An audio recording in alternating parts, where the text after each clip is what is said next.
Hello, everybody. Welcome to the Phoenix History podcast. And as I say every single time, I've got a very special guest with me today, the wonderful James Ross. Hello, mate. Hello, all right.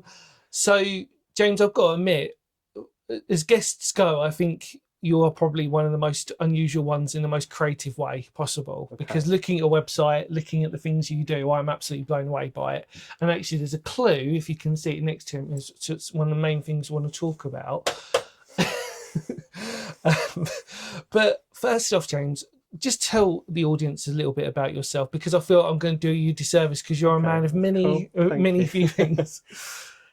So I'm mostly a sort of theatre designer and puppeteer. Yeah. That's what I do for a living now. And I teach as well. So I teach a sort of degree level course in theatre design. But yeah, it's mostly making odd things for local theatre companies. So we're sort of lucky in this area because there seems to be a lot of kind of very community engaged companies about, and so carnival arts companies as well. There's a lot of that kind of outdoor art stuff. So it's kind of making things for them. And sometimes it's I suppose my website and what's all the commissions I've done are really diverse. I've just been very lucky that I've been asked for really crazy things.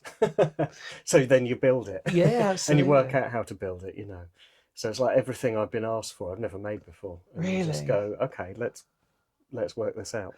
Have you always? So we're talking in East Kent, really, aren't we? Yeah. And this is probably related to that, the Hood and Horse, which we'll talk about, and all the folk stuff, really. But and have you always lived in Kent?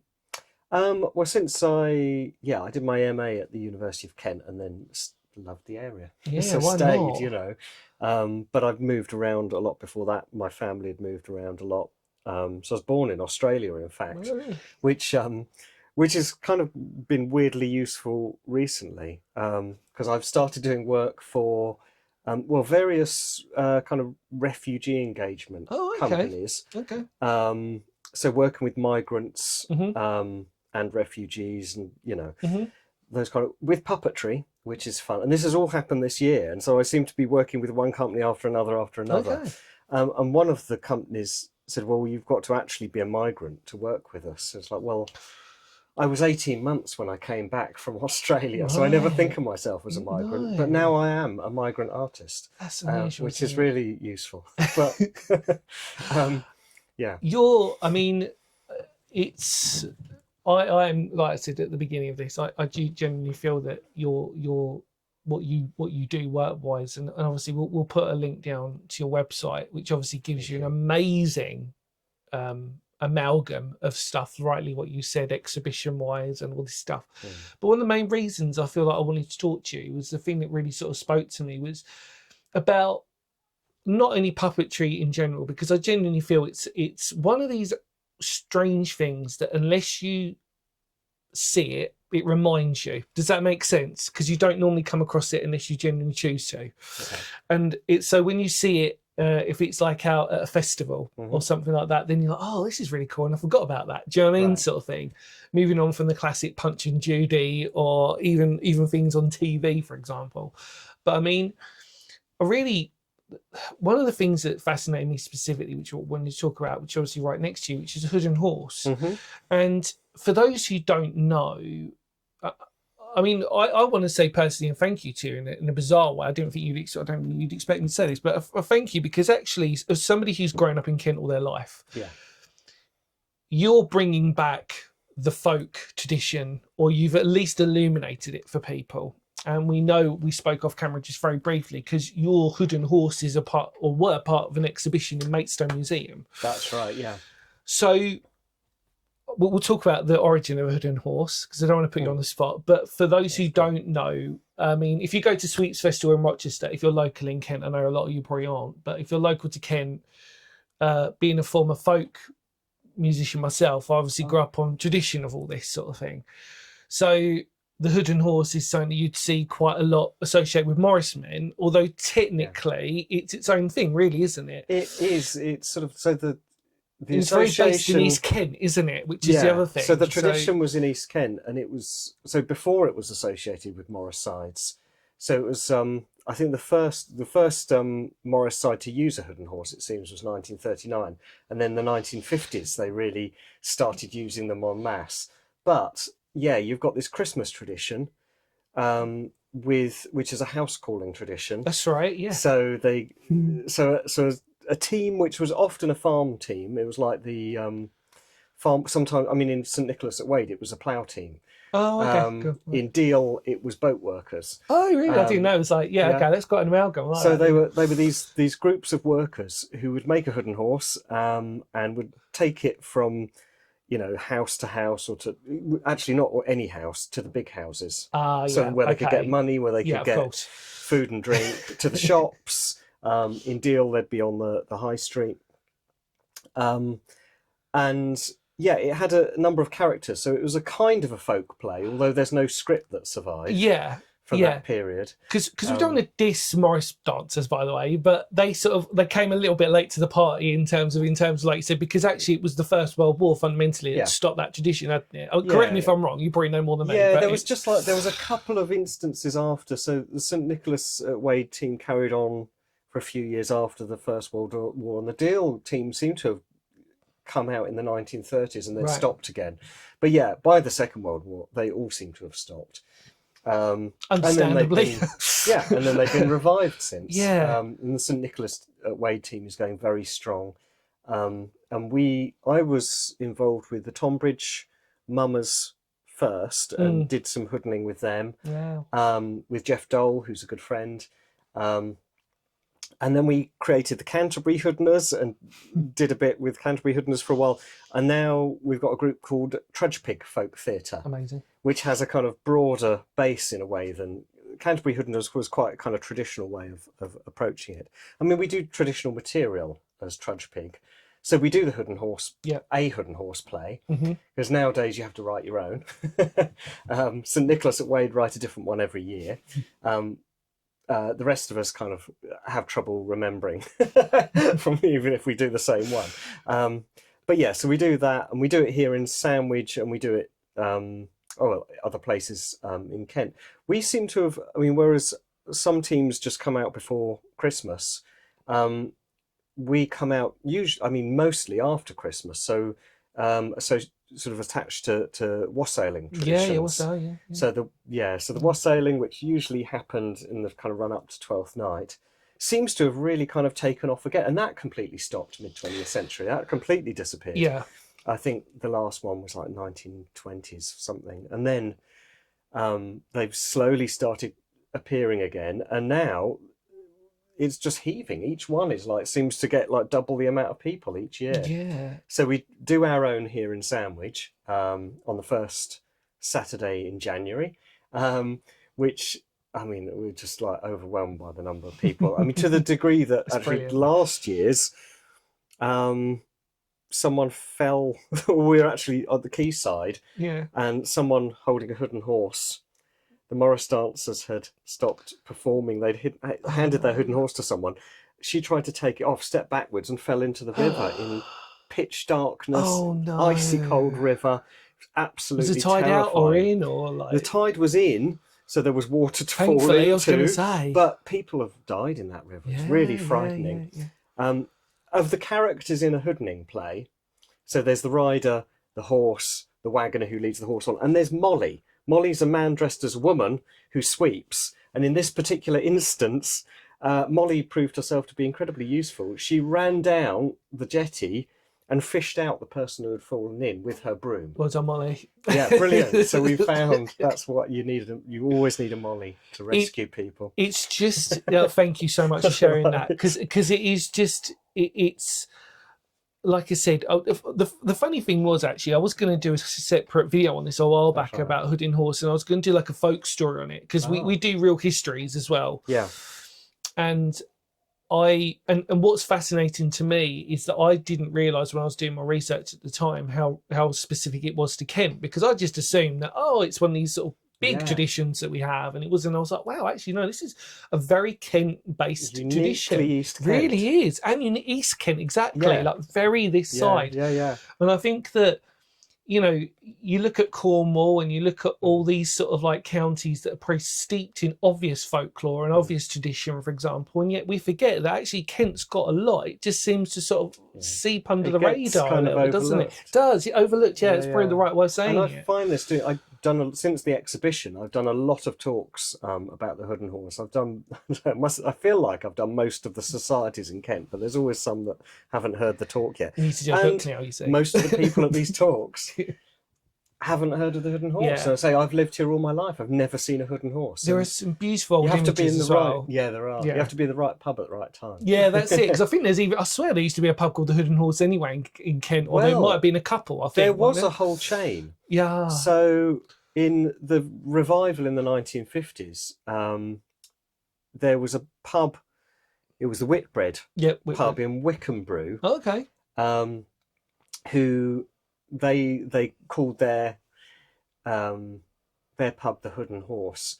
In fact, it was named by I'm going to go off on, but it was named by a guy called Barnett Field, and I'm about to do in the autumn. I'm doing an exhibition on him in Folkestone Museum, and he founded East Kent Morris.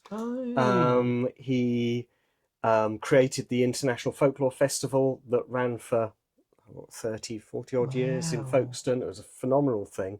I mean, he was really kind of important kind of revivalist, and so he named it.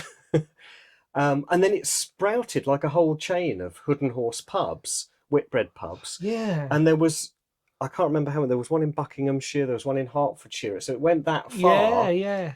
And they've all closed, except for one, or changed their names, except for one in Willesborough, in Ashford. Yeah. And that's the only one left. Except there is a new Hood and Horse pub at Westwood Cross, which is the Hungry Horse chain. Oh, okay. Except I don't think a Hood and Horse has ever set foot in there. No. That needs to be addressed, I think. I mean, it's your combination, I think, of what you do mixed within tradition, I think is almost the perfect marriage in a strange way, in terms of your... Because obviously puppetry, storytelling, the art of what folk is. Do you know what I mean? Folklore is basically just stories that have been passed through generations. Most of the time, obviously, got some truth in them, or like a tiny kernel of truth that gets expanded out. And it's the beauty of sort of storytelling. And I love the fact that we live in this modern world where we are so fixed on our computers and our TVs and all this sort of stuff. And yet, like when you go out and you see these types of beautiful works of art, I mean, because to be honest, that is a work of art to me. Like in terms of, it's not just a practical application; it is a work of art. Yeah. And I think it's through your passion and through what you do. I hope that we were speaking off camera that I obviously the podcast would gone out by now, but obviously talking about John in Haunting Canterbury, and I mentioned the same principle he does with what you do, is that it's about keeping those stories alive, you know, ghost stories, or just keeping those sort of, because if they aren't told, if they aren't kept through generations, they'll just get lost and they will just totally disappear. And I think it's rightly what you said, the Power of the Hood and Horse example managed to disappear for 2 world wars and then come back again and then reemerges. You know. And it's important to keep, I suppose, revising what it is and making it relevant. Yes. And so when we do these shows, there's a lot of kind of topical jokes in there and things. I mean, when you look, we've done, I mean, I've previously done mumming plays, 19th century mumming plays, and in a fairly straightforward way, and the audiences don't always get the jokes. We don't always get the jokes. They've kind of been lost. Jokes are very time-based. But actually to then kind of reinvent it for the modern age is great. And in fact, one of the companies I work for, Post Workers Theatre, they're great for reinventing. They've asked me to make the maddest things. But the first thing they asked me to make was a Hood and Horse Amazon warehouse scanner. So an Amazon warehouse scanner in the shape of a Hood and Horse. That's really well. That's out there, isn't it? That's very out there. Yeah. And it was for a whole, and it was like a kind of, it was called, their project was called auto hoodening. So it's kind of taking hoodening. Wow, that's like, as a concept to kind of, to criticise essentially the kind of way that workers were treated in Amazon factories. And this monstrous scanner that was ruling their lives becomes a monster that has a snapping mouth. That's amazing. And I made little wooden SD cards that you could put in the mouth, so you could reprogram it. So you could take out its Amazon one, and then you can put in a revolutionary one and see if you because I suppose change the thing. Because actually you raised a really good point. Because I forget. I mean, like as a kid, we all went to Punch and Judy. Yeah. And if we look at it now from a modern context, I mean, that's, you know, he weren't a nice bloke, was he really? No. You know, beating up his wife, and then there's a crocodile that comes out of nowhere, and, you know, I mean, it's like... It's dark stuff. It's dark stuff. But also, I mean, it does appeal to children. I think children like to be scared a little. Of course. They like a kind of... it's like a glimpse into the adult world. Absolutely. And the darker side of the adult world with Punch, in a kind of safe way and in a funny way, in a way that they can engage with. I mean, when we've created sort of like family puppet shows, this is myself and my wife, Sonia, we've never kind of thought, well, what would kids like? No, we've always no, thought, what makes us laugh? Yeah, what do we find funny? And we just make sure it's clean enough for families. That's it. That's always all. And that seems to land. And then you're pulling in the adults as well. Because I think it's really weird. I was literally, funny if you mentioned that, because I was talking to someone the other day about horror films, and this is relevant. Don't worry, everybody. I'm bringing this back. When I was a kid, I would have no problem with watching a horror film, but then now I've got more adult, and I'm going to admit this. I generally sometimes get scared of watching some films that, when I look back on, actually a classic one. Do you remember The Demon Headmaster? No, so there was so for people of a certain generation, this was in the 90s. So there was a children's TV program called The Demon Headmaster, and the idea was that it was this episodic program sort of series that came out as kids, and the idea was that the headmaster was a sort of like demon sort of alien thing. His eyes grew green, green, all this stuff, and it was quite dark. But the point was that at the time it was like, okay, that's like quite scary and all stuff. If I look at that now, I'm like, actually, that's quite dark and that's quite scary, and it's quite even as an adult. I mean, like, you know, and it's kind of, and you do look at those types of things and you think to yourself, wow, like it's amazing as kids how we don't process in the same way as adults in terms of this type of thing. You know what I mean? And it's interesting when you go out with things like Hood and Horses.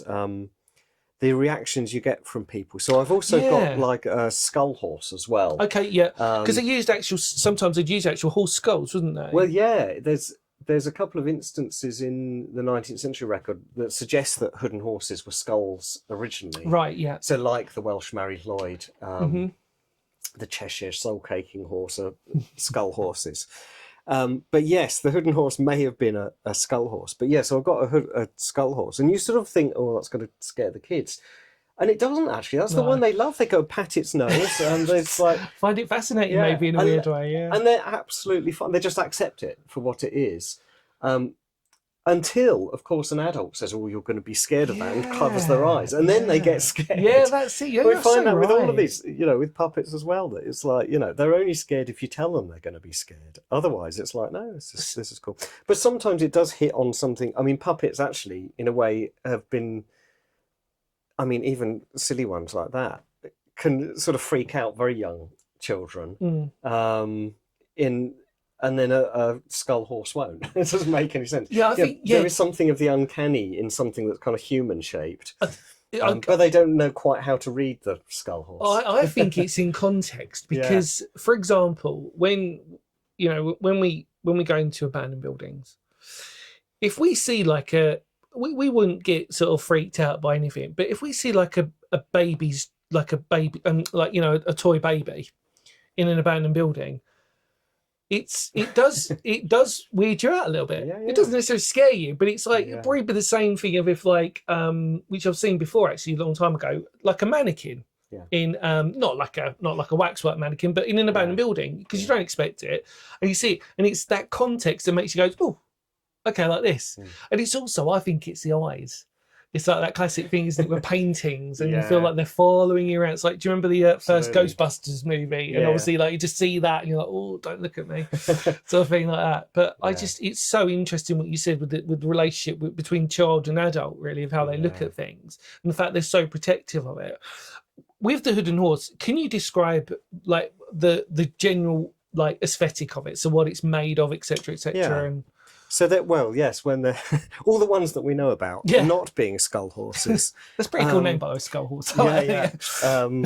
Yes, they've got a wooden head, and then they've got it's the wooden head is mounted on a pole, Yeah. and then you're covered in what's usually sackcloth. It might be another kind of cloth, and I think that's the hood. Because And would it be that's, like a hop sack, for example, they might yeah, have used? it might Again, have very been Kent-like, yeah, I yeah. suppose. For that, Yeah, there's one. The Witchling horse actually has it's a Hessian sack, and it's got a stamp of sort of Birchington, one oh, of the farms really? in Love Birchington that. on it, Love which that. is lovely.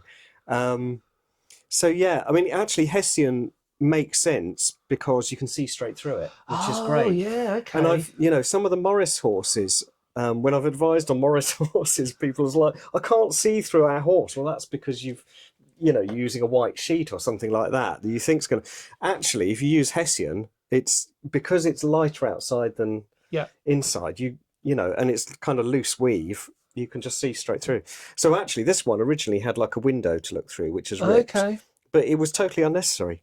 You can see through it anyway.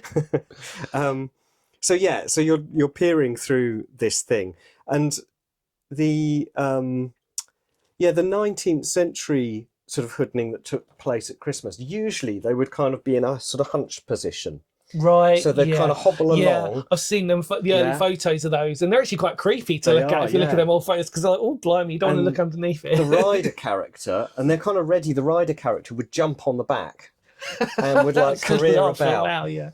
And so we've been doing that with the performances, and my son still does it. He's 17 now, and he's taller than me, and he still does it. He's going to break me soon, and I think I'm going to have to. We can't do it much longer.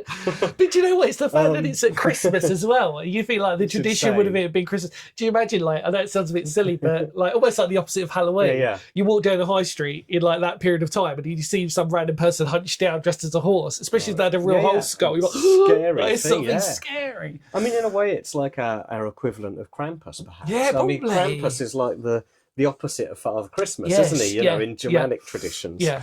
And we have this terrifying things, and they were clearly made to be terrifying. So there's reports of some that had candles on the inside. Oh wow! That would and hollow eyes, so that like smoke would come through the eyes and flames.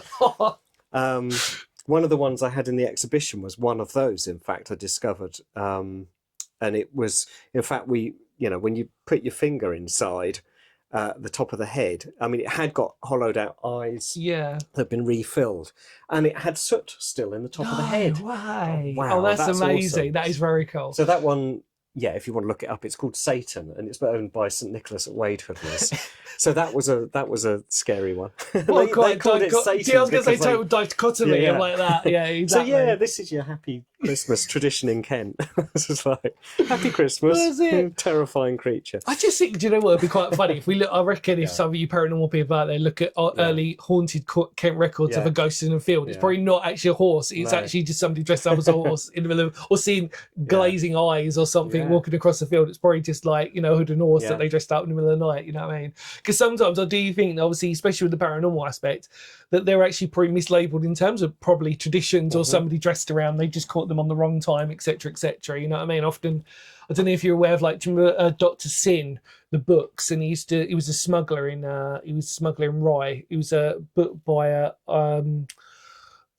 Richard Thorndike, and it was sorry, I'm going really geeky. That's all right. Cool. But they used to but his thing was that he would dress up as a skeleton, like to scare the locals. So he was a smuggler. That's interesting. This wasn't. I'm going to look this up. Yeah, this is brilliant. It was based on truth but fiction, if it makes sense. So and actually, even Disney did Dr. Sin Rides Again. There was about 6 novels or whatever. But the idea was that based on that was that in the middle of the night to scare people. His thing was that he would dress up as a skeleton, so it'd actually be haunted like ghosts to scare people off. But obviously he was smuggling, and then he had his accomplices who, forgive me everybody, because it's been a while since I read the books, but they all had their own characters. So one of them, I think, dressed as an owl, but again, like an owl and a horse in the middle of the night in Romney Marsh. You're like, it's a monstrous thing. And they're like, great, it's working, get our contraband and just sort of go. But it does tie in with that sort of myth and that lore, you know what I mean? And there was a legend about wooden horses that had in the 19th century. So there was a legend that they'd been banned in Thanet. Okay. Because a woman had been scared to death by a wooden horse. And I shouldn't laugh, but still, Yeah, George Frampton, who's a researcher, sort of looked into this, and he went through the sort of newspaper records, and he found it wasn't a hood and horse. So it was a particular woman had been frightened by someone dressed up as a bear. So like bear disguising, which is really fascinating in itself. Yeah, I mean, I'm really interested in that. So there's bear disguising here as well as hood and horses. That's great. And he frightened her, and she was pregnant. And apparently she died a few days later. That the shock had kind of, I don't know, maybe exacerbated something. Yeah. So then they banned. It seems that I guess they must have banned animal disguising, particularly in Broadstairs, because this happened in Broadstairs, and it kind of went through the records as, oh, it was a hood and horse because they banned hood and horses, right? But yeah, the Broadstairs Folk Festival, the current Broadstairs Folk Festival. Actually, most people in East Kent, if you talk about hood and horses, a lot of people, if they've been to Broadstairs, they go, oh, the Broadstairs horses. Yeah, okay. Because there's like 12 or 13 of them now, and they're all matching. They're all black, and they kind of creep around and sneak up on people. They're wonderful. And they're really proud and pleased that they're kind of doing it illegally because the ban in Broadstairs has never been lifted. That's amazing. I really love that. So, lovely stories like that. In a bizarre thing that we've not actually even spoken about the hood and horse example is, what is the actual origin? Because I don't, from memory, I don't really know. So if you know, I mean, you know, it seems in my memory to have just sort of happened all of a sudden. And then it was just there. Well, it's like, I mean, a lot of traditions of this kind, the earliest records for this tradition and the Mary Lloyd and the Padstow Obios and all these kind of things is 18th century. Okay. But it doesn't mean they started in the 18th century. No. It meant that antiquarians started getting interested and writing it down. Okay. So however long these traditions were going before the 18th century, it was like, well, that's just what the people do. That's what the folk do. We just ignore it. Yeah. You know, the people the men of letters, you know, who would write this stuff down, were, I think, dismissive before that kind of interest in sort of British antiquarian history. Yeah. So, yeah, we don't know. It sort of appears, the word appears in the 18th century, and then the first kind of description of a hoodening, which is Christmas time tradition, scary thing, which was a horse skull, is Ramsgate, and it's the early years of the 19th century. Forget the exact date, but it's but if you look back at medieval manuscripts from sort of northern France, Flanders, that sort of time, around the 13th, 14th, 15th century, there was a real kind of burst of like the marginalia, sort of illustrations in the margins, recording kind of popular customs and games and all sorts of things happen there. Yeah. Now, there's no hood and horses in anything I've seen, but there are the same type of construction, a head on a stick of stags, particularly loads of stags, a goat, there's lots like other kind of creatures. Because I genuinely always thought that it should have a pagan origin to it. Right. It just almost, I know, it feels like it. Yeah, it literally does, doesn't it? Because obviously the pagan tradition, and obviously, which has obviously been slightly diluted a lot now, but the idea that obviously that connection with land, animals, how we treat our land, how we treat our animals, etc., sacrifice, in inverted commas, believe that how you will. But you know what I mean? The whole aspect of that, and it just seems, because in a strange way, with all due respect to the pagan tradition, obviously I'm someone who's very, very well versed in it, so I can talk from experience. But the point is that it's designed from the outside to be slightly scary, to bring in that. But when you understand it, it kind of makes sense. And I think you're absolutely right. It is about our relationship with animals. I think this is, and with the hood and horse, it's a workhorse, and it's a tired workhorse. It's covered in brasses because it's like an object of pride. Yeah, because you can tell it's no sort of looking. It's a proper, looks like it should be a working horse. You're absolutely right. It's not. Yeah, and it's about how we treat working horses. You know, the rider in the kind of hood and horse performance mistreats the horse, and gets thrown by the horse. So you've got this kind of relationship, but the wagoner is often really proud of the horse. Yeah. So you've got this interesting relationship. we go back to the. I mean, there seems to be stags seem to be the main thing. Like, I mean, I call them hood and stags because they're made in the same way as hood and horses. That also is about our relationship to animals, but particularly our relationship to wild animals. Yeah. And there's something I'm quite interested in. At the moment, I'm writing a lecture that I'm going to deliver at Sidmouth Folk Festival about hobby horses. So the sort that you wear around your waist. Yeah. And I just made one recently for Bow Street Morris. Right. So they've got like a traditional, kind of like fairgroundy themed, but traditional build hobby horse. And that feels very different because it's like a rider on a horse. Yes, and there's absolutely. And more animation. There's more, and often it's like a rider on a horse kind of elevates the rider. Yeah. You get all those portraits of kings on horses and Napoleon on a horse. Absolutely. Because it elevates them. Absolutely. But what's funny about the hobby horses, they're not elevated, they're on the same level. Yeah, and you get the silly little legs at the side. So you've got that, and I got into hood and horses. I actually started because I've been touring puppet shows, and I was doing a street performance with a hobby horse. So I did a hobby horse joust at medieval festivals. So kids would line up. I love that. They wouldn't hit each other, but they'd hit like a tilt thing in the middle of, and so they'd do that. So we had this hobby horse thing going. So I took the hobby horse to Whitstable May Day procession. So my wife was then a Morris dancer, and I was fed up with all the Morris dancers in Oyster Morris used to throw all their personal gear in a big old pram that was pushed at the end of the procession. And I just got fed up pushing this damn thing because I wasn't a dancer. So it's like, no, I'm coming in the hobby horse next year. So I came out in the hobby horse, and I never really liked performing the hobby horse, like as a street performer, because what would happen, particularly in town centres, is you'd just get teased all the time. Okay. So teenagers would dare to pull your tail and run off. They'd throw things at you. They'd try and interfere with you in one way or another. And you felt very exposed. But then, the organiser of the Whitstable May Day procession, Dixie Lee, she saw me doing that and said, "Oh, I've got this hood and horse in the loft that was made for the procession in 1976. Wow, very good. And it's this one." There you go. And she said, "Oh, do you want it then if you'll perform it?" It's like, yeah, all right. I'd read about hood and horses, but it was the first one I'd actually met properly.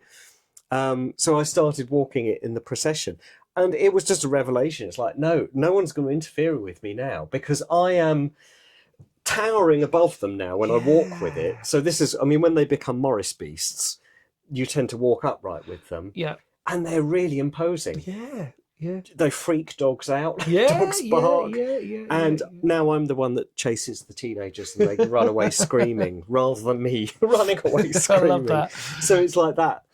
So these different, we have different relationships with these different creatures. So it becomes a scary thing. And you can kind of imagine the medieval hood and stag also having a similar kind of, it's a wild animal, it's awe-inspiring, and it's untamable. Yes, absolutely. These things, when you get in these, this other character comes out and you become this untamable beast. You become more of a wild thing. That's the thing though, isn't it? It's a definite connection to our past. Yeah. And that's why when I first discovered your page and what you did, I was so excited by it because I was like, this is someone who is trying to, for better or worse, depending on what scenarios come in, keeping that tradition alive. And not only that, like you've rightly said, working with other Morris groups, working with those festivals that we have in Kent, especially. And it's all part of that tradition. Yeah, absolutely. So we have there was the hoodening tradition, we'd still keep that up. But then the hood and horse had a new life with Morris dance, and it still has that. We've also started herding them. So, in a way, this was done by Broadstairs first. But we now go out with, I've got quite a number of them now. 6 active horses and a stag that I take out as a herd. And then other sort of friends who also have beasts will join me. Wow. And so we go in processions or tear about town centres in festivals. And we have particular things we'll do with them. So So Sonia will be the kind of wagoner character, Yeah. and she's kind of taken on this persona, which is like a sort of posh horsewoman from the county fair, Yeah, and she's yeah, sort that's of, fun. and she basically does gymkhana with us. Oh, I love So that. so you get this row of hood and horses doing. We do horse racing. So we'll do like a slow motion race down a high street. We'll do show jumping. So they'll be Oh, I like love that. Yeah, over like brilliant.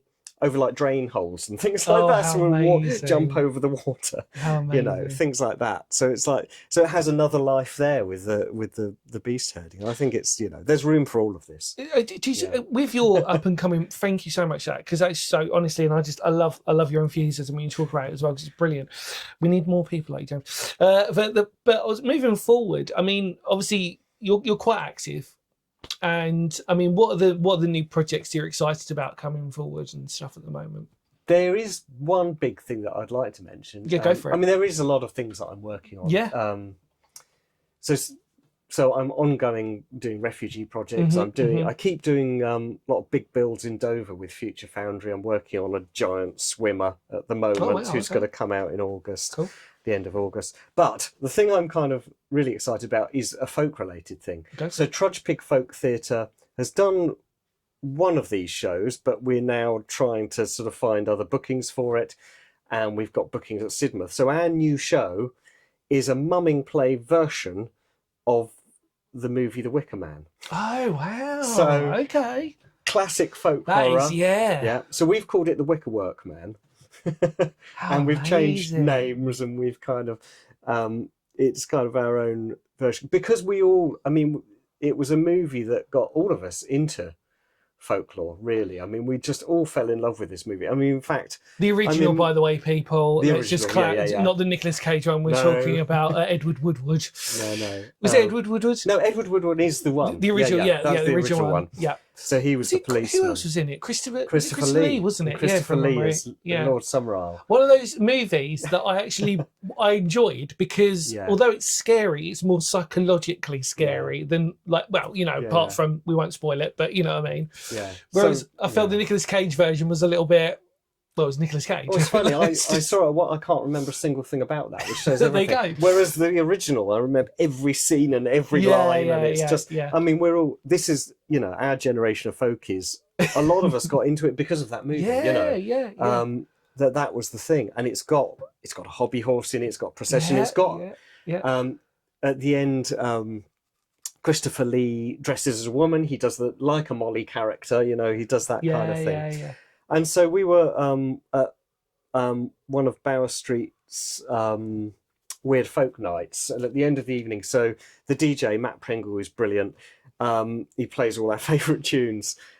He was playing bits of the Wicker Man soundtrack, and we were sort of standing there at the end of the evening going, you know what would be good to do would be a mumming play version. So we take basically the form of a mumming play, all of the kind of tropes of the mumming play. So characters have to introduce themselves. They will come in and say, in comes I, whoever it is. So in comes I, and it's Lord Mummerisle, you know.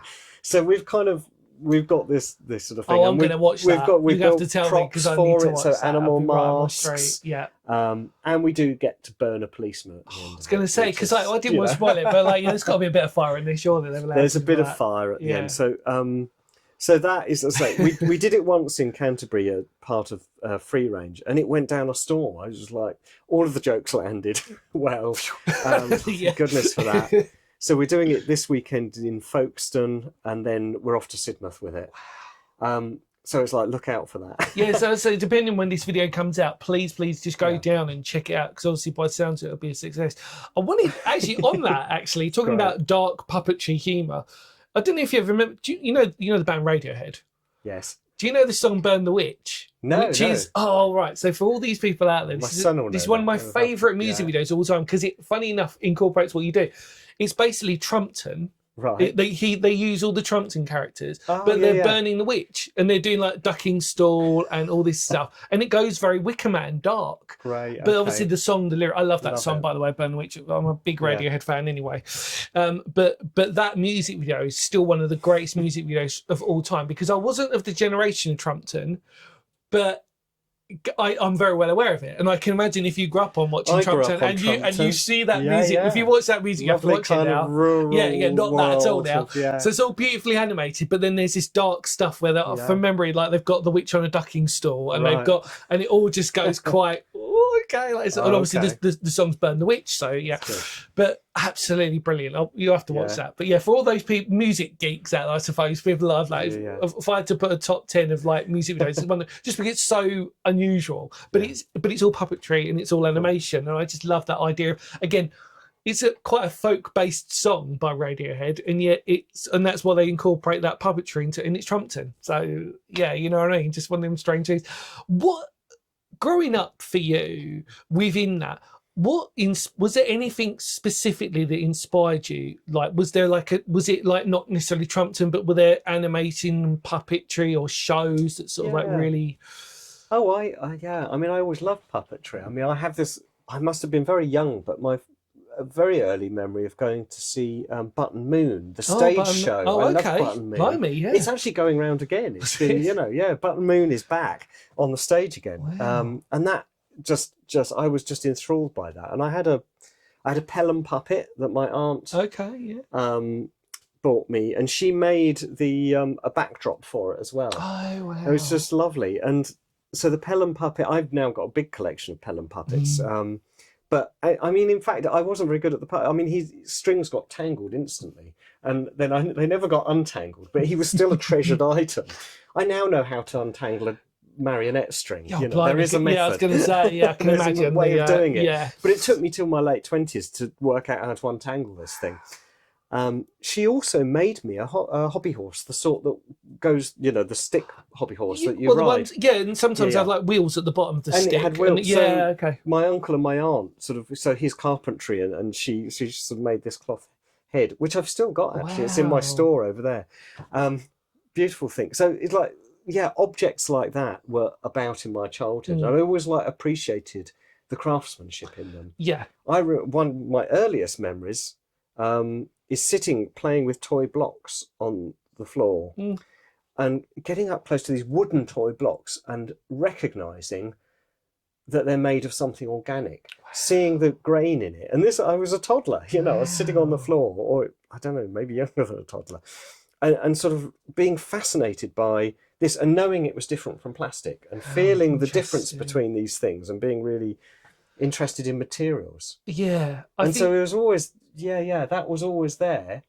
It's ironic that with all of that, I failed design technology at school. Way. Oh my word. Because I didn't like the tutor, so I didn't engage. So I soaked in all of these skills, how to use the bandsaw, how to use, how to make all this stuff. I just couldn't be asked with the teaching. It's so poignant that you say that, because obviously as a former musician myself, who've been doing it for almost 20 plus years, I feel the same way, because it's a creative thing that you don't necessarily have to be qualified as per se to play an instrument or to do a piece of artwork or to create something, because it's all subjective and it's all like I always said, my running joke that I had, it's not really a joke, it's a running thing that I used to say when I was younger, was, can you imagine if I won an award for the Brit, went up to win a Grammy or a Brit Award, and the first thing I say is I owe it all to my music GCSE.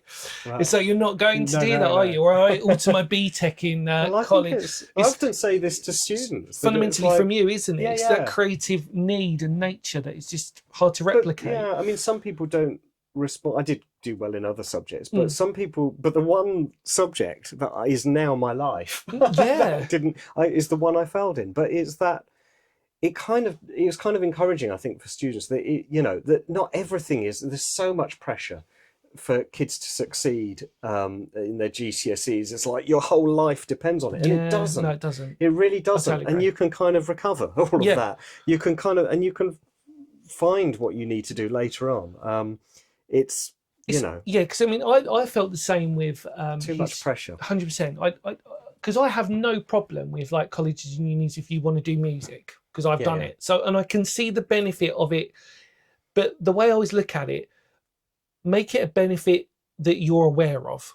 Does that make sense? So go in there with the intention that you know why you're doing that for that, rather than going if you fail, for example, on it, that it's not the end of the world, like you said.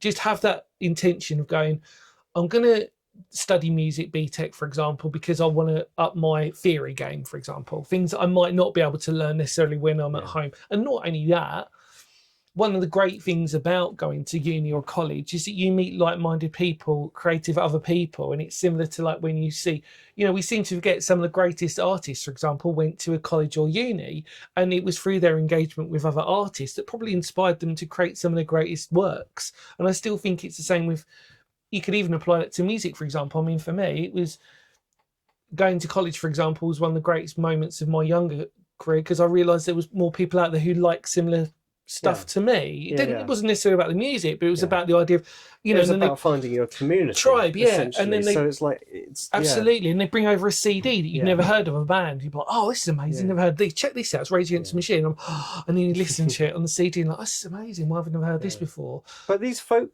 sort of communities are also, I mean, there's university communities, but there's folk communities, and it's that's what we're looking for always, is this sense of community, and you can create it if you don't have one. Because that's the thing with this, you're so right with the on that. wassail, it's like there wasn't anything like that happening here. In fact, when we first moved to Sandwich, which was a long time ago, where was that? Over 20 years ago. Yeah.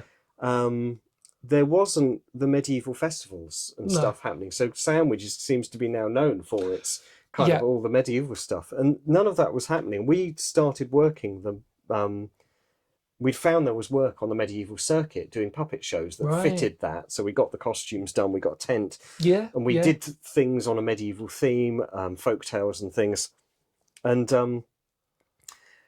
And then we sort of were sitting at one of these medieval festivals. This is what Sandwich needs. It's a medieval town. There's all these beautiful medieval buildings. Why hasn't it got a medieval festival? So we started one in 2006, and we ran it for a couple of years, and then people from our committee kind of continued it. We got busy with other things, and the folk stuff took off as well. But it's still going, and they've built a medieval centre now. Yeah. We now still perform at the medieval fair that happens on the quayside, and it's like this town needs this kind of community. And now I agree. And there's a community, there's a whole community around that. Yeah. And it's like, if it doesn't have it, then you go, well, let's make it then. Yeah. And people come. No, you put a thing on and they come. Well, it's that typical Field of Dreams sort of thing, isn't it? Do you know what I mean? It's like, if you build it, they will come. If in other words, if nobody else is going to help you do it, we've all got to try and do it. And I think that I relate to that in terms of this channel, is that I think to myself, there are other channels who probably do the same sort of stuff as what we do in terms of exploring and stuff, but we want to try and make it different. Yeah. But it's our choice that we do that. Does that make sense? Otherwise, we could be like every other channel and do whatever, argue amongst yourselves, everybody out there, if that's the case, but keep it. But we try to be different, and we try to, it takes us a lot of research sometimes to find some really unique locations and stuff like this, because we want to do something different. Because otherwise, what's the point? What's the point in doing everything that everybody else is doing? Because fundamentally, you're not going to stand out, or you're not going to tell that story. Go back to that storytelling. You're not going to sort of give that sort of impetus to it. And same thing as like being a former folk musician. One of the best things that I loved was doing the research into stories that I could then write about. Yeah. And it was like, you've got that starting point, and then you kind of go. Yeah, there's a depth there. Absolutely. And I think that's always, folklore has always appealed to me, folk stories. So as a child, I was always, the things I got out from the library most were collections of fairy tales, that kind of thing. Yeah. And it's that, because I think it always goes back to me with the whole history and paranormal stuff. Because people, I think people can look at paranormal in multiple ways, but I look at it in like a folklore way, because I was going back to the original point, was that it's underneath that ghost story, there is a tradition within that, and the longer that ghost story has been around for example, it almost becomes a folk story in itself. Yeah, because it's almost like. People cease to see. I mean, this is interesting. The historical ghost stories. You pick up most of these.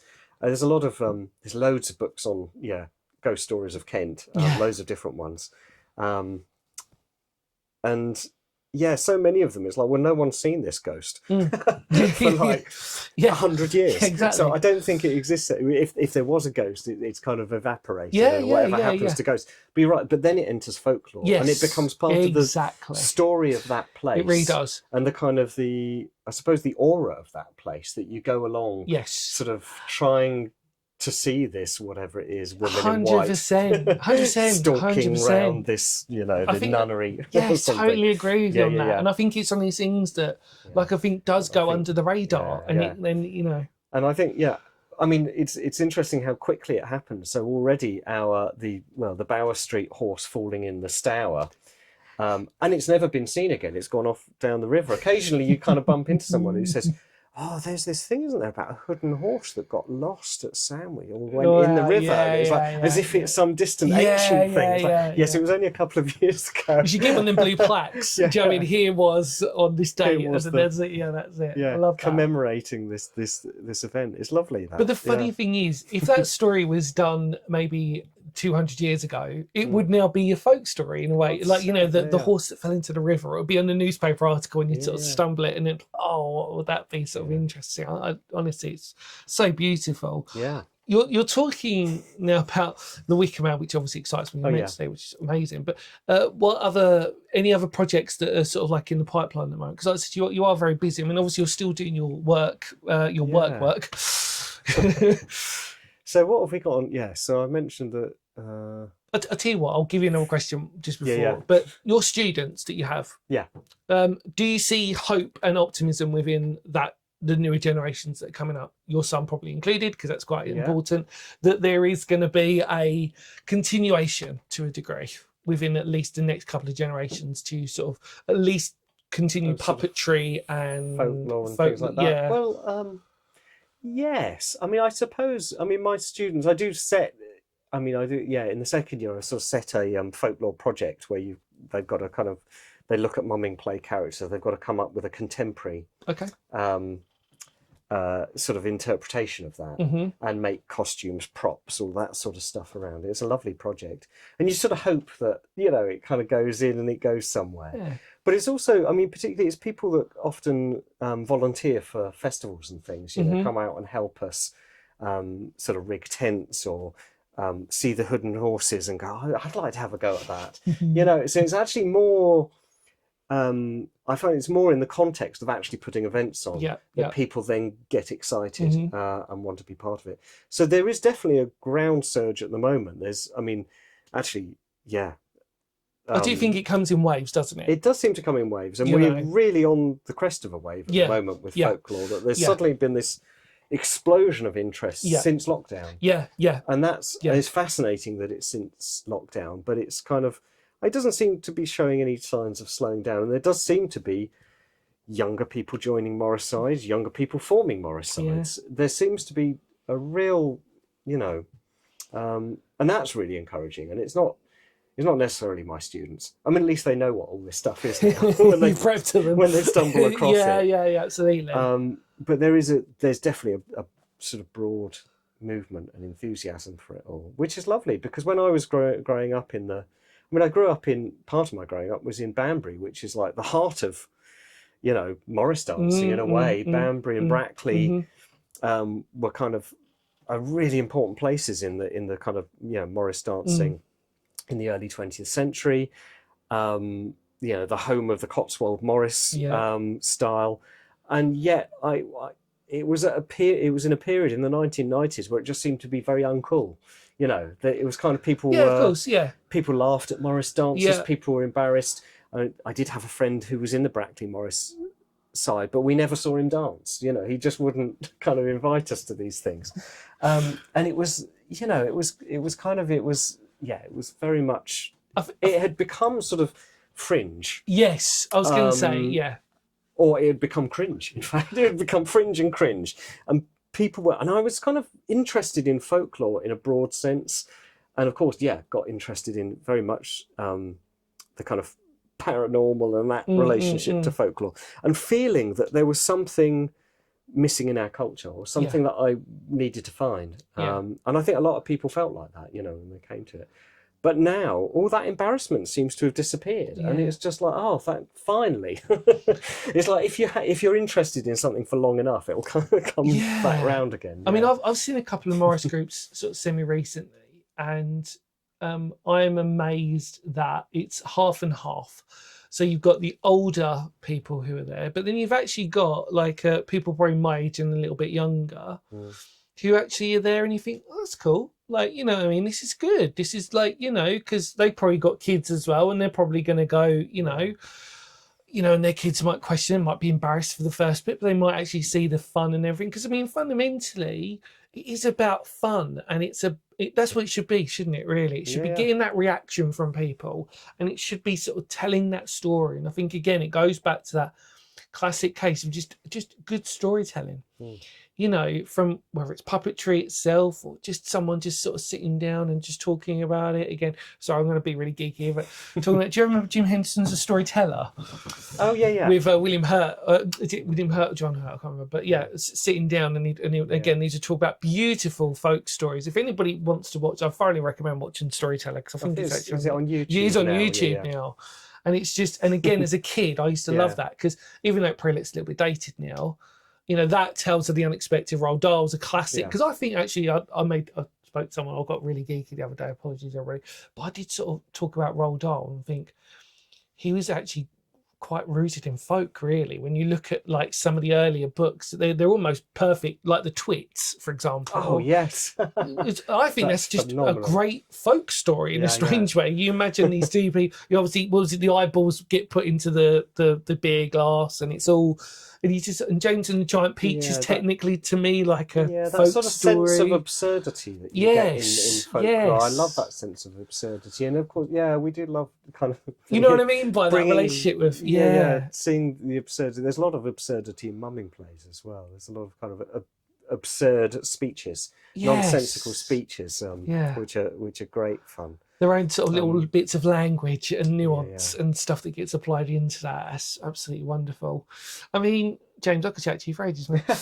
Very good. I find it so interesting. Is there anything else you wanted to talk about, actually? There was things that sort of passed through my mind. Like when you asked about how Hood and Horses are made, and also, I mean, just generally being interested in creativity. Yes. There's some of them are kind of made with quite a great deal of craftsmanship, it seems, but most of them, the traditional ones, are lovely kind of quirky kind of folk art objects in a way. Okay, yeah. So I'm quite interested in kind of folk art that's sometimes quite naive, that is kind of untutored, and so you could kind of feel often it's like there's not much shaping to them. I mean, some of them, they're like, you can still see it's like a plank of wood with eyes and nostrils. And that's all it is. It's a plank of wood with a snapping mouth. And I just kind of love that it's like...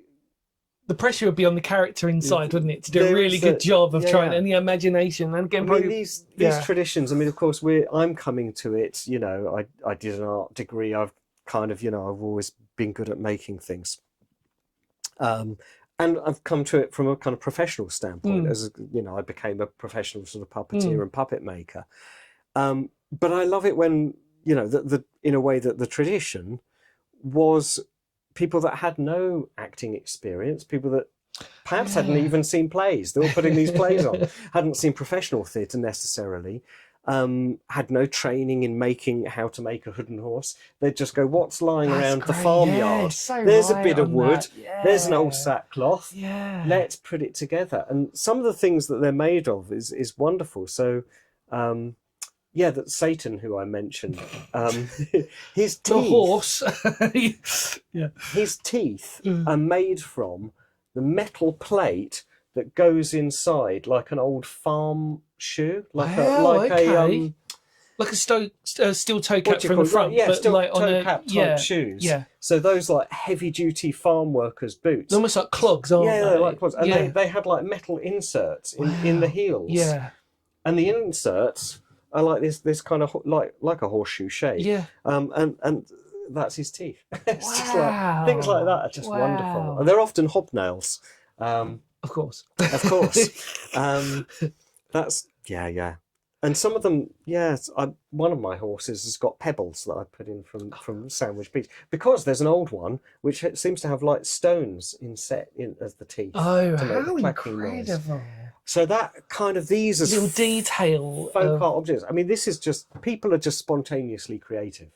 So you don't have to do a degree to be spontaneously creative. I No. mean, that's the joy of all of that. I just always Um, think of like the campfire situation, you know, like again, our ancient ancestors yeah, all yeah, sitting around with a campfire and then they're yeah, gonna, you know, they're trying to tell stories. yeah, And yeah, sometimes you get, like I said, goes back to that thing. Sometimes you might just get a really good actor storyteller, but then yeah, sometimes they might want to put on a cloth and then yeah, all of a yeah. sudden it becomes a ghost or it becomes like a Oh, horse or yeah, whatever. yeah. And it starts on that and it leads eventually to that. And now we get, you know, the modern day sort of stuff. But it's because of that. And it's what I always say about the channel. And what I really love is what is referred to as tactile history. Yeah, You know, stuff that if you've got kids out there, you could have a look at, you can touch it, you can yeah, feel it. And like you said, when you first grew up, touching yeah. those stones and it's that tactile history. Maybe because we're both creative, like I said, the same problem I have with playing music. You know, when it's like when somebody says, well, how do you know when it's a good song? I'm like, it just feels right to me. I don't really have like but I can't put that into words. It's just, Yeah. it's a feel. Yeah, yeah. You And know, when you're making something, you sort of feel your way. I mean, it's yeah. very hard to explain how to make It's almost a spiritual, and that sounds a puppet. bit funny, but It's it's almost like because it's not coming from a place that is, yeah, and there's something happens when you're kind of problem solving and making something yeah, that you kind of suddenly lose track of time and you kind of yeah, lose track of where you are. Um, and this magic happens, yeah, which is very hard to then convey to someone that's trying to learn how to do it. It's like, I don't know, you just kind of do that, yeah, and of then course. suddenly you step back and you've got a thing. I mean, like, this is probably a bit Mm. subjective, I do apologise, but what is probably the most proudest work you've ever done? I mean, that's probably like picking a child, isn't it? Probably, but I mean, It's is there one really, bit it's that, really difficult. I mean, I have favourite pieces. So one of my favourite things that I've made is the zombie chicken marionette. okay, cool. For Post Workers Theatre again, so they asked for the maddest things. Yeah. But I made 3 of them. I've still got. I can show you when we go back. Yeah, through cool, the, yeah. back We'll, through we'll, the house. we'll try and overlay a photo Oh, now, we can anyway. do that. Yeah, Yeah. we'll overlay a photo. So I've got the prototype of this thing because it was actually quite a technical. It's probably the most technical puppet I've had to work out. I had to really plan it really carefully. So it's a skeleton chicken that does a dance, and as it dances, its wings and its body and its legs come Oh apart. my God. So it's a disjointing skeleton. Its amazing. head comes off, Oh, and then it all brilliant. goes back together again.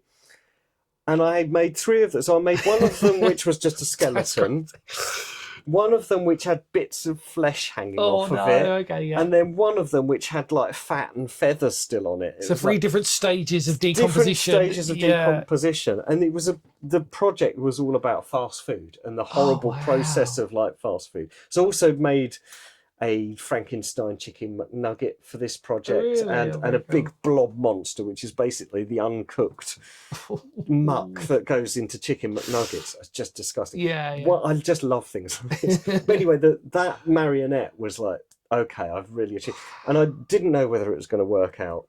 I knew I was kind of basing it loosely on these Victorian disjointing human puppets. Yep.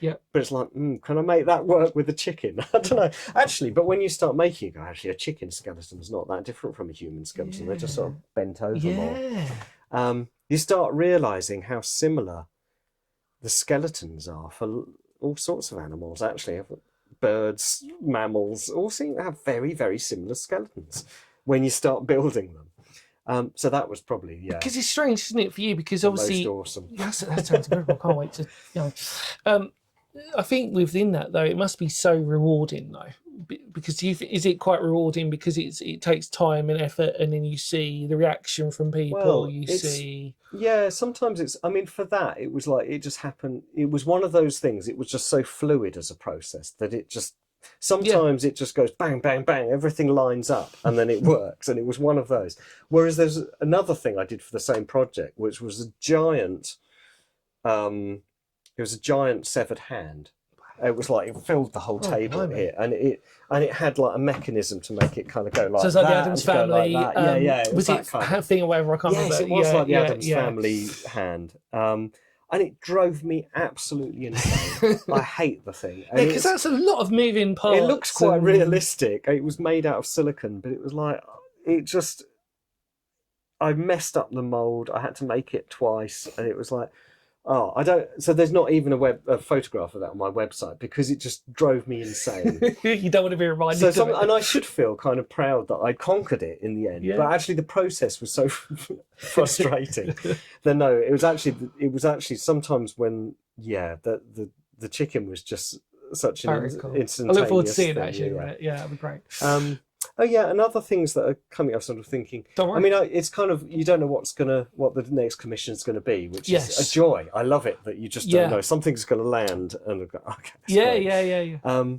But something I'm doing with Sonia is we have created a sort of an organisation called Folklore Kent. Okay. Which has an online presence. And it was kind of created because I was curating exhibitions, folklore related. It started with the Hood and Horse one at Maidstone. I did another one at Herne Bay. I did a May Day one when we do pop-up exhibitions as well. So through all of that, I end up like collecting archival materials, obviously lots of Hood and Horses, all sorts of bits and pieces. We thought we need to deal with all this stuff, which is cluttering up our world, cluttering up our house. And keep rolling, and we kind of need an organisation to apply for funding to keep rolling with exhibitions like this. So Folklore Kent is our kind of big kind of project that's in the air at the moment.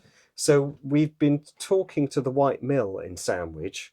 They're giving us a room, the miller's office at the mill, which previously just had, just tools and junk in there. Yeah, okay, fair enough. Yeah. They've emptied it of junk and they're cladding it for us. They're going to put some units in, which is wonderful. They're being incredibly generous about it.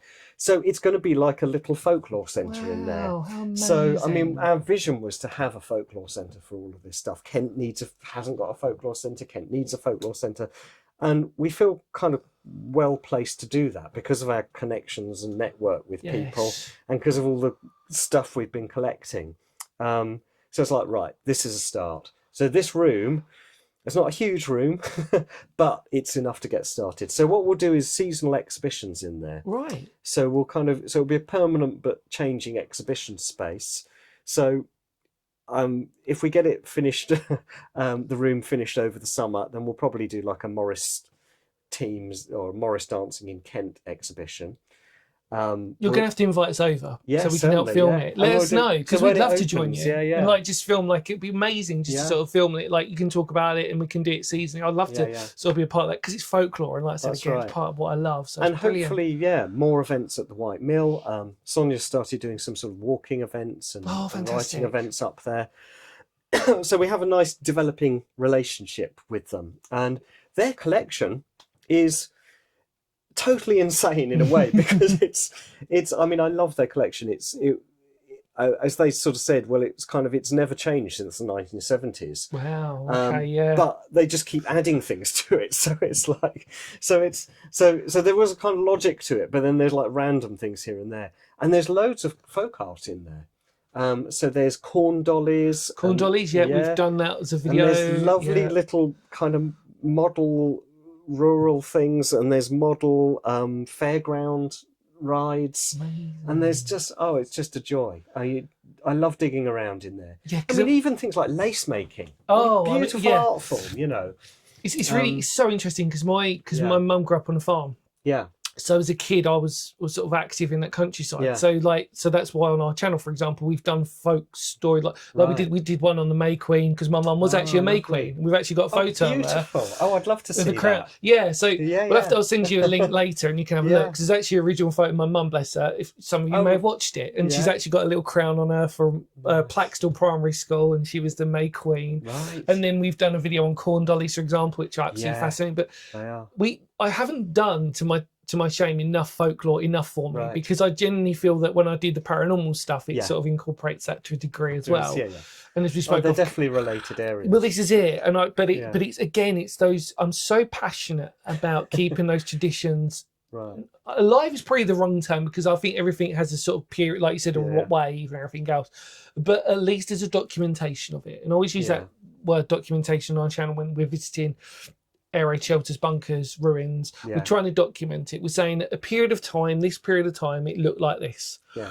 And it survived or not survived or whatever it's done. And I think it's the same thing with folk and folklore and those types of traditions. And I'm always curious to sort of wonder that, like you rightly said, it's interesting with paranormal stories, because they seem sometimes to be so embedded in our what we'd refer to as like our modern day paranormal lore, but actually the last time they ever got spotted was maybe about 100 years ago. So actually, in a bizarre way, it's like, well, then is that and this is the stuff that ends up on like the history channel, absolutely, isn't it? That people tell of these old stories. I do wonder. But something, I mean, with the White Mill, we would like to bring a world of story to it. That'd be amazing, because it's called the White Mill Rural Heritage Centre. When it was first named in the 70s, it was the White Mill Folk Museum.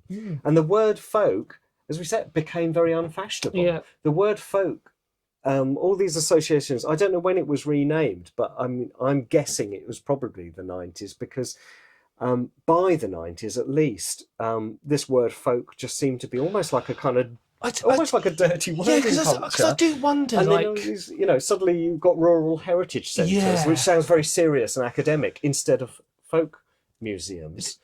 But it's like, well, let's have them back as folk museums again. Let's bring the folk back into these places. Let's bring the storytelling. And so we'd like to.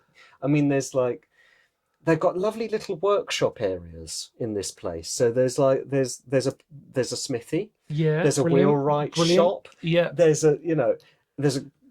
all these kind of craft workshops that you can look at. And all of these things, of course, there are stories associated with blacksmiths and millers and cobblers, and and to actually interpret it all through story is something. I mean, the White Mill seemed quite excited about this idea. So this is the plan. So watch this space, essentially. Fantastic. Yeah, we'd love to join you. When we open that room, we'll invite you. Yeah, love that. Because I tell you, just before we end, because we could chat for ages. Two names that are predominant with what I would call as keeping traditions alive: Jack Hargreaves and Fred Dibner. So I always wonder with those two people. Now, if you're not aware of Jack Hargreaves or Fred Dibner, Jack Hargreaves is very country based, and he did this beautiful thing. He used to live in his shed, and he'd sort of say, "What's this funny little thing?" And then you find out it was like something that was used by a blacksmith, but it was so uncouth or whatever. And you got Fred Dibner, who was obviously industry, climbing up chimneys, etc., and all this sort of stuff. And I love watching those even now, but it saddens me that we don't really have those types of TV programs necessarily, or those types of things that still encourage what rural life was like, for example, or what even industry in that respect is like. I mean, we get urban explorers and people looking at abandoned buildings that are former industry, ourselves included, but we on our channel want to try and tell more of a story, like it would be a Fred Dibner type thing of this is what it looked like, this is the old photos of it, stuff like this. And it ties really nicely into what present day, looking back in a sort of traditional sense of folklore. And again, because East Kent, I'll say it again, is one of the most beautiful areas in the country. And it's underrated a lot of the time. It's very diverse. It's so diverse. Like we've got everything here. I say, like, you look from the White Cliffs of Dover, and you got, well, even from Romney Marsh all the way up, and you've got the White Cliffs of Dover, totally different. You come up here and you come up near Sandwich, you've got this beautiful sort of salt marshy area type thing, if that's right. And then you go through Pegwell Bay, Viking associated, Conquer, medieval, you know what I mean, St Augustine. Then you go through all the way up to sort of Ramsgate, Dover, you know what I mean? It's just, but you've also got all the ruins of everything in there. So Pegwell Bay is fascinating because there's the abandoned hoverport, which is my wife's favourite place in the world, because she loves like edgelands and things, and it's like this, and you can still wander around this abandoned hoverport. I actually went on it. Was a kid in 19. Wow. It must be 99, like 80s, 90s. Oh, obviously you didn't remember it enough to remember, but I remember going on hovercraft because as a kid it's quite an experience. Ooh, like this sort of thing, loud noise. But yeah, it's just so like I've said this before. Kent, something about the coastline here. And that's no other offence to other counties that have got similar coastlines that they could argue they're the most diverse. But because we're on a massive sort of like a semicircle, you know, even leading towards Gravesend and going into the Thames from the Yeah. Swale. It's like, and you've got the Isle of Sheppey, and it's so diverse. But also historically, it's the place where this is where you land. Yeah, this is invasion. I've This is said this where you before. You're come. so right. This is the invasion Normans, coast. Vikings, Saxons, Yeah, all they loved it. Come here. Even religion. You Which, know of what I mean? course, is why we've got wassail. The term wassail comes from those Saxons who first landed on the Isle of Thanet, and they started toasting. Cheers, Yeah. wassail. Yeah, and that deep history, I think, is fascinating. And this is why I wasn't born here, but I fell in love with the place. I always say, like, if I ever moved, my heart would still be in Kent, no matter what. And no matter if we're moving from a political element and stuff, the change is unfortunate, but it's just change where it doesn't become as countrified anymore. It seems to be building upon building. I still have this nostalgia of, like, for people who ever doubt Kent, if they ever live there, I'll always say to people, trust me, you'll always find an area of Kent that you'll remember really well that hasn't changed that much. And actually, in a sad way, because we look at our high streets now, that most of them are quite empty, but actually in a strange way, it helps your nostalgia because, you know what I mean? The high street's still the same, if that makes sense. It's just probably the shops that you remember aren't there anymore. But that framework of what it looks like is sort of still there. I mean, even I was thinking about this the other day in Ramsgate, in the centre of Ramsgate, obviously you've got is it the 5 Points or whatever it's called, which is in the high street where they all sort of go off like that. And, you know, as a kid, I remember it quite well. And yet, obviously, the familiarity of the shops have changed and stuff, but the layout is still there. And it's just like, that's never going to change. And I think that it's just such a beautiful thing to sort of see. And I wish I could live near East Kent to a degree, because it does remind me, it's you know, because obviously London seems to encroach further and further into where we are, and it sort of seems to change. But you come here, and especially like when I meet you on a beautiful day driving down, it's just like, oh, this is lovely. You know, with beautiful bits of countryside, the smells, the sounds are familiar, the sun sort of lowers down, and like it's a Pegwell Sandwich is such a beautiful area in the evening. I still can't get over seeing France when I drive to Dover. I still can't get over it. There, it's just there. Yeah. It's just there. It's just, oh, it really does remind you, doesn't it? It does my head in still. Well, James, anyway, thank you so much, mate. I really appreciate this for your time and obviously for your wonderful conversation on all this, and it's just such a beautiful thing, and long may you continue with your work of spreading the word of folklore and heritage through animation, puppetry, and through the wonderful stories that you tell. I mean, you're a testament to yourself, and I think you genuinely don't do yourself a disservice as well. I'm so excited to see you today, because it's like finally another person who's and I champion you, sort of thing. Do you know what I mean? Like through our channel, it's like we're as a team as well. Sophie, Paul, behind the scenes, these are the types of people, yourself and other people that we've interviewed on this podcast, that we champion those types of people. We want to keep the history and the stories alive. Hopefully everybody else out there can agree as well. Feel free to check out all James's wonderful work in the links below, your main website, and we'll probably mention folk. So yeah, there's I'll give you the link to Folklore Kent. Yes, thank you. That'd be amazing. So please check those out. Media, and say hello to James next time you're around, if he's doing any other place, stuff like that, and visit his website and just sort of see stuff like that, and just see all the hard work and effort that he puts into these wonderful projects. Thank you so much, mate. You're welcome. Any more words of Phoenix history? Because history matters, and we can safely say on this podcast we've covered a lot of history today. Take care, much love to all of you out there. Like I said, feel free to check out James's wonderful work in the links below. Thank you, mate. Take care, everybody. Bye. Cool.